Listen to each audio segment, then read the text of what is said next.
नमस्कार, vision IAS के news today के इस अंक में आप सभी का स्वागत है। इस अंक में हम आपके लिए लेकर आए हैं यूपीएससी परीक्षा की दृष्टि से महत्वपूर्ण कुछ अहम खबरें। इस अंक के साथ मैं हूं दिव्या तोमर।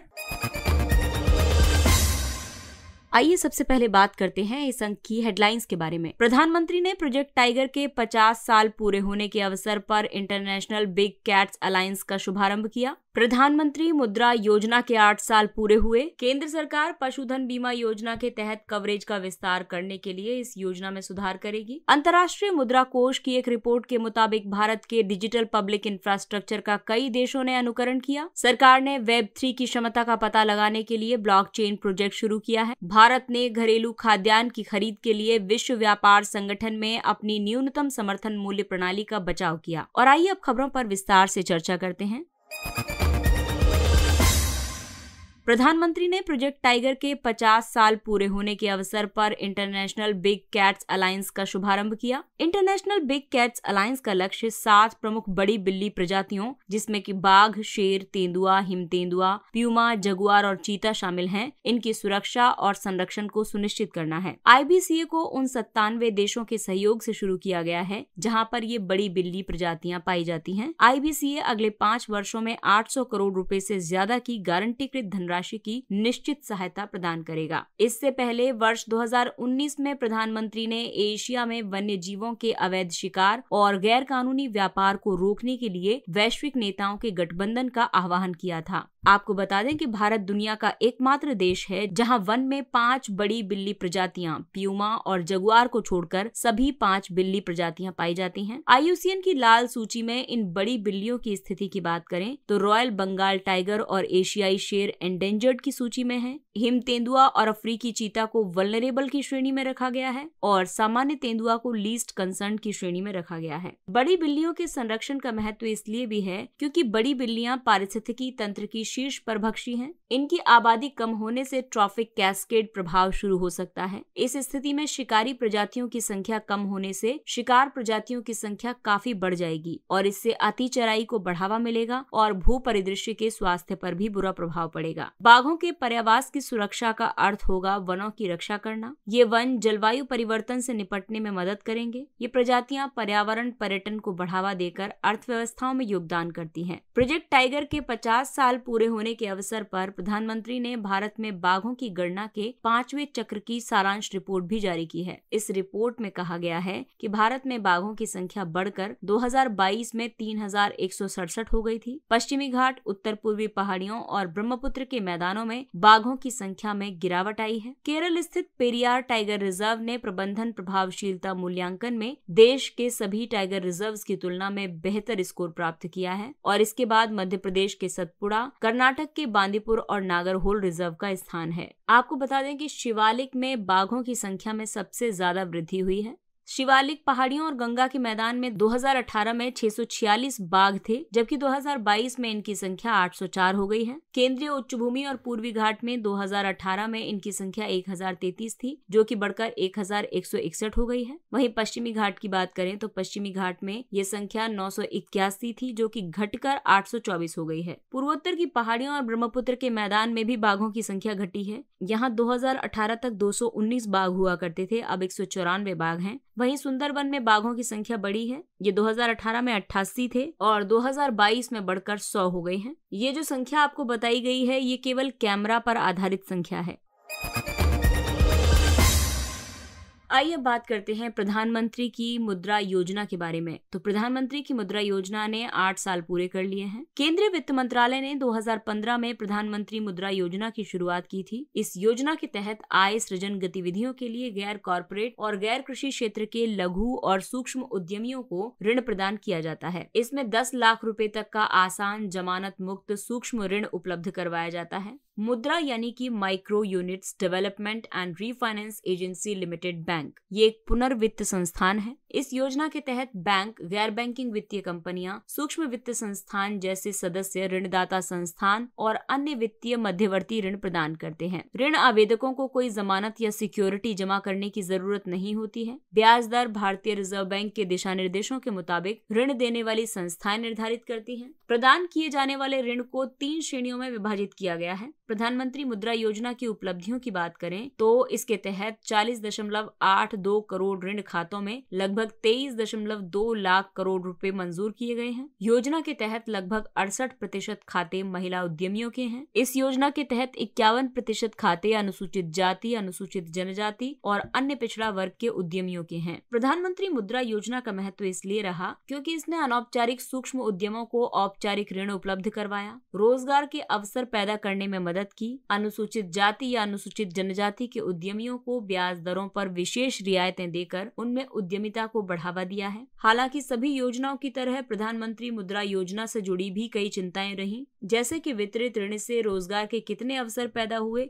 इसके रिकॉर्ड की कमी है। इसके अलावा विशेष रूप से किशोर और तरुण श्रेणियों में अशुद्ध ऋण में वृद्धि हुई है। मुद्रा ऋण के तहत शिशु योजना में 50,000 रुपए तक का ऋण दिया जाता था। ये स्टार्टअप्स और शुरुआती उद्यमियों के लिए है। किशोर के तहत 50,000 से 5 लाख रुपए तक का ऋण दिया जाता था और तरुण के तहत 5 लाख रुपए से 10 लाख रुपए तक का ऋण दिया जाता है। ये ऋण व्यवसायियों के लिए, ऋण का उपयोग व्यवसाय के विस्तार में करने के लिए होता है। अगली खबर पशुधन बीमा योजना से संबंधित है। केंद्र सरकार पशुधन बीमा योजना के तहत कवरेज का विस्तार करने के लिए इस योजना में सुधार करेगी। वर्ष 2022-23 में पशुधन के शून्य बीमा कवरेज को देखते हुए केंद्र सरकार एक व्यापक पशुधन बीमा योजना शुरू करने पर विचार कर रही है। इसे प्रधानमंत्री फसल बीमा योजना की तर्ज पर ही निर्मित किया जाएगा। शुरुआती प्रस्ताव के मुताबिक अनुसूचित जाति और अनुसूचित जनजाति समुदायों के पशुपालकों के लिए प्रीमियम माफ किया जा सकता है। वर्तमान में देश के 1% से भी कम मवेशियों का बीमा किया गया है। साथ ही औसत वार्षिक प्रीमियम बीमित राशि का 4.5% है। व्यापक पशुधन बीमा योजना वर्तमान पशुधन बीमा योजना की जगह लेगी। LIS एक केंद्र प्रायोजित योजना है। इसे तत्कालीन मत्स्य पालन, पशुपालन और डेयरी विभाग ने 2008-9 में 100 चयनित जिलों में नियमित रूप से क्रियान्वित किया था। इस योजना के अंतर्गत प्रति दुग्धपान चक्र के दौरान कम से कम 1500 लीटर दूध देने वाली मादा मवेशियों और भैंसों को उच्च दुग्ध प्रदाता माना जाता है। इसीलिए इनका बीमा वर्तमान बाजार मूल्य से ज्यादा पर किया जाता है। इसके तहत सब्सिडी की पूरी लागत केंद्र सरकार वहन करती है और इस योजना के तहत अधिकतम 3 वर्ष की पॉलिसी के लिए प्रति लाभार्थी अधिकतम 2 पशुओं के लिए सब्सिडी का लाभ प्रदान किया जा रहा है। ये बीमा योजना संबंधित राज्यों के राज्य पशुधन विकास बोर्डों के माध्यम से क्रियान्वित की जा रही है। इसका क्रियान्वयन गोवा को छोड़कर सभी राज्यों में किया जा रहा है। पशुधन बीमा योजना के उद्देश्य हैं किसानों और पशुपालकों को उनके पशु की मृत्यु के कारण किसी भी प्रकार के नुकसान के लिए सुरक्षा तंत्र प्रदान करना। क्योंकि आपने देखा ही होगा कि पिछले वर्ष लंपी वायरस और कई इस तरीके की बीमारियों से कई सारे पशुओं की मृत्यु हो गई थी, जिससे कि किसानों को बड़े तादाद में हानि होती है और इसीलिए इस पशुधन बीमा योजना की संकल्पना की गई है। इसके अलावा लोगों को पशुधन बीमा के लाभ के बारे में जागरूकता पैदा करना और साथ ही पशुधन तथा इनके उत्पादों में गुणात्मक सुधार प्राप्त करने के सर्वोत्तम लक्ष्य के साथ इसे लोकप्रिय बनाना इसका उद्देश्य है। अगली खबर IMF से संबंधित है। IMF की एक रिपोर्ट के मुताबिक भारत के डिजिटल पब्लिक इंफ्रास्ट्रक्चर का कई देशों ने अनुकरण किया है। हाल ही में IMF ने stacking up the benefits lessons from India's digital journey शीर्षक से एक रिपोर्ट जारी की है। रिपोर्ट में इस बात पर प्रकाश डाला गया है कि भारत ने एक विश्व स्तरीय DPI का निर्माण किया है। ये लोगों के जीवन और देश की अर्थव्यवस्था में बदलाव ला रहा है और साथ ही कई देशों के लिए अनुकरणीय भी है। डिजिटल पब्लिक इंफ्रास्ट्रक्चर का मतलब साझा डिजिटल बिल्डिंग ब्लॉक्स के एक सेट से है, जैसे एप्लीकेशन, सिस्टम्स और प्लेटफॉर्म्स। ये इंटरऑपरेबल ओपन स्टैंडर्ड्स या स्पेसिफिकेशंस द्वारा संचालित होते हैं। भारत में आमतौर पर उपयोग किए जाने वाले DPIs को सामूहिक रूप से इंडिया स्टैक के नाम से जाना जाता है। इसके 3 अलग अलग स्तर हैं: विशिष्ट पहचान यानी कि आधार, बेहतर भुगतान प्रणाली यानी एकीकृत भुगतान इंटरफेस, आधार भुगतान ब्रिज, आधार सक्षम भुगतान सेवा आदि, और डेटा एक्सचेंज के लिए डिजी लॉकर और account aggregator. Digital public infrastructure के लाभ ये हैं कि ये मानव पूंजी को संचित करने और समृद्धि को बढ़ावा देने के लिए स्वास्थ्य एवं शिक्षा सेवाओं के बेहतर वितरण को सक्षम बनाता है। ये भुगतान और वित्तीय सेवाओं तक पहुंच को बढ़ाता है, अर्थव्यवस्था में रूपांतरण और समावेशी समृद्धि का समर्थन करता है और नवाचार तथा प्रतिस्पर्धा को बढ़ावा देता है। इसके अलावा ये वित्तीय समावेशन में अंतराल को कम करता है और सरकारी राजस्व संग्रह को बढ़ाता है। हालांकि डिजिटल पब्लिक इंफ्रास्ट्रक्चर की कई सारी चुनौतियां भी हैं, क्योंकि हमारे देश में सीमित डिजिटल साक्षरता है। इसके अलावा भौगोलिक, लैंगिक और आय के अलग अलग स्तरों में डिजिटल अंतराल है। साथ ही किसी भी तरह के व्यापक डेटा संरक्षण कानून की कमी है। इसीलिए IMF ने कई सिफारिशें की हैं, जैसे कि DPI का लाभ उठाकर भारत सामान्य सरकारी वित्तीय रिपोर्ट्स की समयबद्धता, गुणवत्ता और कवरेज में सुधार कर सकता है। डिजिटल पब्लिक इंफ्रास्ट्रक्चर, औपचारीकरण और वित्तीय समावेशन पर इस रिपोर्ट में कहा गया है कि आरंभिक सुधारों के तहत जनधन, आधार मोबाइल ट्रिनिटी यानी जैम, एकीकृत भुगतान इंटरफेस UPI, सामान्य सेवा केंद्र, PM दिशा, भारत नेट और सर्विसेज एट अ क्लिक शामिल किया गया था। इसके अलावा अब नई पीढ़ी के सुधारों के तहत faceless assessment, e-way bill, FASTag, digital assets, CoWIN, open network for digital commerce, account aggregator, open credit enable network, वित्तीय समावेशन के लिए डिजिटल रिपोजिटरी और मजबूत डेटा गवर्नेंस आदि। सरकार ने Web3 की क्षमता का पता लगाने के लिए ब्लॉकचेन प्रोजेक्ट शुरू किया है। इस परियोजना का शीर्षक राष्ट्रीय ब्लॉकचेन सेवा प्रदान करने और ब्लॉकचेन इकोसिस्टम के निर्माण के लिए एक एकीकृत ब्लॉकचेन फ्रेमवर्क का डिजाइन एवं विकास है। ये Web3 को साकार करने की दिशा में सरकार के प्रयास का एक हिस्सा है, क्योंकि इसमें ब्लॉकचेन एक महत्वपूर्ण भूमिका निभाता है। ये वितरित अवसंरचना पर ब्लॉकचेन एज अ सर्विस के सुगम एकीकरण और व्यवस्थापन के लिए ओपन एप्लीकेशन प्रोग्रामिंग इंटरफेसेस के निर्माण को आसान बनाएगा। बास यानी कि ब्लॉकचेन एज अ सर्विस कंपनियों के लिए तृतीय पक्ष क्लाउड आधारित अवसंरचना और प्रबंधन को दर्शाता है। ये सरकारी विभागों को ब्लॉकचेन सेवाओं का लाभ उठाने में सक्षम बनाता है, ताकि वे ब्लॉकचेन पर अपने स्वयं के ब्लॉकचेन एप्स, स्मार्ट कॉन्ट्रैक्ट्स और फंक्शंस का निर्माण, प्रबंधन और उपयोग कर सकें। बास के लाभ ये हैं कि ये ब्लॉकचेन तकनीक को व्यापक रूप से अपनाने की सुविधा देता है, नवाचार और उद्यमिता को बढ़ावा देने के लिए छोटी कंपनियों के लिए बुनियादी ढांचे की लागत को कम करता है, आपूर्ति श्रृंखला की ट्रेसेबिलिटी की क्षमता सुनिश्चित करके बेहतर सुरक्षा अनुपालन को संभव बनाता है। ये परियोजना राष्ट्रीय ब्लॉकचेन रणनीति 2021 के उद्देश्यों के अनुरूप शुरू की गई है। ये रणनीति इलेक्ट्रॉनिक्स और सूचना प्रौद्योगिकी मंत्रालय ने लॉन्च की है। ये एक राष्ट्रीय ब्लॉकचेन अवसंरचना विकसित करके एक विश्वसनीय डिजिटल प्लेटफॉर्म निर्मित करती है। ब्लॉकचेन एक वितरित या विकेंद्रीकृत बहीखाता तकनीक है। ये तकनीक उपयोगकर्ताओं के बीच लेन देन को रिकॉर्ड करने और ट्रैक करने की प्रक्रिया को सुविधाजनक बनाती है। ब्लॉकचेन में प्रत्येक लेन देन डेटा के ब्लॉक के रूप में दर्ज किया जाता है। ये ब्लॉक इससे पहले या इससे बाद के अन्य ब्लॉक से जुड़ा हुआ होता है। भारत ने घरेलू खाद्यान्न की खरीद के लिए विश्व व्यापार संगठन में अपनी न्यूनतम समर्थन मूल्य प्रणाली का बचाव किया। अमेरिका और कनाडा सहित बड़े खाद्यान्न निर्यातकों ने भारत के पब्लिक स्टॉक होल्डिंग कार्यक्रम को WTO में चुनौती दी थी। ये चुनौती इस आधार पर दी गई थी कि भारत इस कार्यक्रम में अत्यधिक सब्सिडी प्रदान करता है। भारत बाली के पीस क्लॉज का उपयोग करने वाला पहला देश है। इसके तहत किसी भी देश को कानूनी रूप से खाद्य सुरक्षा कार्यक्रमों के संचालन से प्रतिबंधित नहीं किया जाएगा, भले ही सब्सिडी WTO के कृषि पर समझौते यानी AOA में निर्दिष्ट सीमा का उल्लंघन करती हो। भारत ने WTO को सूचित किया है कि 2019-20 में उसके चावल उत्पादन का मूल्य $46.07 बिलियन था, जबकि उसने अनुमत 10% के विपरीत $6.31 बिलियन या 13.7% की सब्सिडी दी थी। एग्रीमेंट ऑन एग्रीकल्चर और पीस क्लॉज की बात करें तो इनके 3 स्तंभ हैं। बाजार पहुंच शर्तों के तहत विकसित और विकासशील। दोनों तरह के देशों को सभी गैर प्रशुल्क बाधाओं को प्रशुल्क बाधाओं में बदलना था। घरेलू समर्थन में सब्सिडी को अलग अलग रंग के बॉक्स में वर्गीकृत किया गया है। ये वर्गीकरण उत्पादन और व्यापार पर सब्सिडी के प्रभावों पर आधारित है। इसके अलावा निर्यात सब्सिडी और अन्य विधियां निर्यात को कृत्रिम रूप से प्रतिस्पर्धी बनाने के लिए इस्तेमाल की जाती हैं। एग्रीमेंट ऑन एग्रीकल्चर में एक उचित प्रतिबंध या पीस क्लॉज शामिल है। ये कृषि उत्पादों के संबंध में सब्सिडी से संबंधित WTO के अन्य समझौतों के इस्तेमाल को विनियमित करता है। अब इसमें ग्रीन बॉक्स ऐसी सब्सिडी है जो व्यापार को विकृत नहीं करती है या न्यूनतम विकृति पैदा करती है। इस सब्सिडी की कोई सीमा नहीं है। वहीं एम्बर बॉक्स सब्सिडी की व्यापक रेंज है। ये कृषि उत्पादन के 5% तक सीमित है और विकासशील देशों के लिए ये 10% है। वहीं ब्लू बॉक्स सब्सिडी की बात करें तो इस सब्सिडी की व्यापक रेंज की अनुमति है, लेकिन इसे इस तरह से डिजाइन किया जाना चाहिए कि वो कम व्यापार विकृति पैदा करे। हालांकि इस पर सब्सिडी की कोई सीमा नहीं है।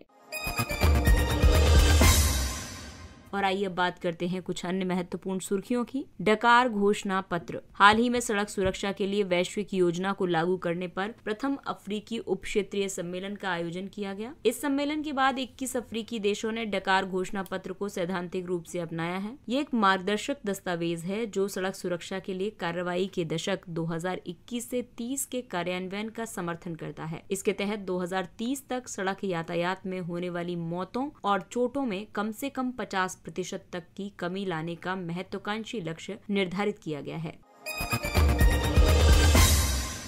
अगला टॉपिक है अभ्यास कवच। इसे अंडमान और निकोबार कमान ने आयोजित किया है। ये सेना, नौसेना, वायुसेना और तटरक्षक बलों की परिसंपत्ति से जुड़ा एक संयुक्त सैन्य अभ्यास है। सुखोई 30 MKI लड़ाकू विमान। भारत की राष्ट्रपति ने सुखोई 30 MKI लड़ाकू विमान की उड़ान भरी। सुखोई 30 MKI एक बहुभूमिका वाला लड़ाकू विमान है। इस विमान को भारतीय वायुसेना के लिए सुखोई डिजाइन ब्यूरो और हिंदुस्तान एरोनॉटिक्स लिमिटेड ने संयुक्त रूप से विकसित किया है। ये हवा से सतह पर मार करने वाली कई मिसाइलें प्रक्षेपित कर सकता है। इन मिसाइलों में निर्भय, ब्रह्मोस, सुपरसोनिक क्रूज मिसाइल आदि शामिल हैं। ये तरंग रडार वार्निंग रिसीवर से सुसज्जित है। रडार वार्निंग रिसीवर को रक्षा अनुसंधान और विकास संगठन ने स्वदेशी रूप से विकसित किया है। अगला टॉपिक है मियावाकी पद्धति। महाराष्ट्र में गोवंडी के देवनार में मियावाकी पद्धति से वन विकसित किया जा रहा है। इस पद्धति का नाम जापानी वनस्पति शास्त्री अकीरा मियावाकी के नाम पर रखा गया है। इस विधि में प्रति वर्ग मीटर के भीतर 2 से 4 प्रकार के देशज वृक्ष लगाए जाते हैं। ये वृक्ष स्वतः स्थायी हो जाते हैं और 3 साल के भीतर अपनी पूरी लंबाई तक बढ़ जाते हैं। इन वनों से शहरों में कंक्रीट की इमारतों द्वारा निर्मित ऊष्मीय प्रभाव यानी हीट आइलैंड्स को कम करने में सहायता मिलती है। ये वन वायु और ध्वनि प्रदूषण को कम करते हैं और स्थानीय पक्षियों, कीटों को आश्रय प्रदान करते हैं और साथ ही कार्बन सिंक का निर्माण भी करते हैं।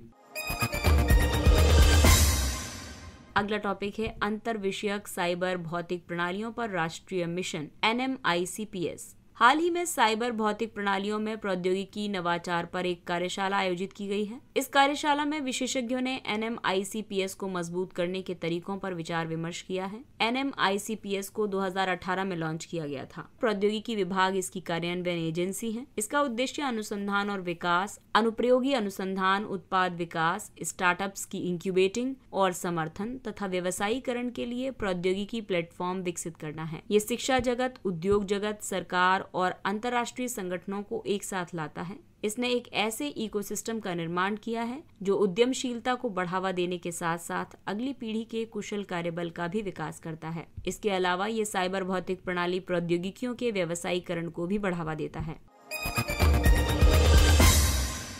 Cassiopeia A। नासा के जेम्स वेब टेलीस्कोप ने पहले कभी नहीं देखे गए एक सुपरनोवा विस्फोट के अवशेषों की तस्वीर ली है। कैसियोपिया A एक सुपरनोवा विस्फोट का अवशेष है। ये कैसियोपिया नामक तारामंडल में स्थित है। ये पृथ्वी से लगभग 11,000 प्रकाश वर्ष दूर है। ये सौरमंडल के बाहर अंतरिक्ष में रेडियो उत्सर्जन के सबसे प्रबल स्रोतों में से एक है। कैसियोपिया तारामंडल 25वां सबसे बड़ा तारामंडल है। ये तारामंडल एक अनियमित आकार में अक्षर W जैसा दिखाई देता है। अगला टॉपिक है सांख्यिकी में अंतर्राष्ट्रीय पुरस्कार। भारतीय अमेरिकी CR राव ने 102 साल की आयु में सांख्यिकी में अंतर्राष्ट्रीय पुरस्कार जीता है। इस पुरस्कार को सांख्यिकी का नोबेल पुरस्कार माना जाता है। सांख्यिकी में अंतर्राष्ट्रीय पुरस्कार को 2016 में 5 प्रमुख सांख्यिकीय संगठनों के एक समूह ने स्थापित किया था, जिनमें शामिल हैं American statistical association, institute of mathematical statistics, international biometric society, international statistical institute और रॉयल स्टैटिस्टिकल सोसाइटी। ये पुरस्कार प्रत्येक 2 साल में एक बार किसी व्यक्ति या टीम को दिया जाता है। सांख्यिकी में अंतर्राष्ट्रीय पुरस्कार विज्ञान, प्रौद्योगिकी और मानव कल्याण को आगे बढ़ाने के लिए सांख्यिकी का उपयोग करके अर्जित की गई प्रमुख उपलब्धियों के लिए दिया जाता है। और आइए अब चर्चा करते हैं सुर्खियों में रहे स्थलों के बारे में। लेबनान, यहाँ की राजधानी बेरूत है। लेबनान से इजराइल को लक्षित करते हुए रॉकेट दागे गए हैं, इसलिए ये चर्चा में रहा है। लेबनान उत्तर और पूर्व में सीरिया से, दक्षिण में इजराइल से, पश्चिम में भूमध्य सागर से घिरा हुआ है। इसके भौगोलिक क्षेत्रों की बात करें तो लेबनान भूमध्य सागर के साथ एक संकीर्ण तटीय मैदान है। लेबनान का पर्वत है जबल लुबनान और अलबीका यानी बेका घाटी इसकी महत्वपूर्ण घाटी है। लेबनान पहाड़ी के समानांतर स्थित एंटी लेबनान और हेरमोन पर्वतमाला है।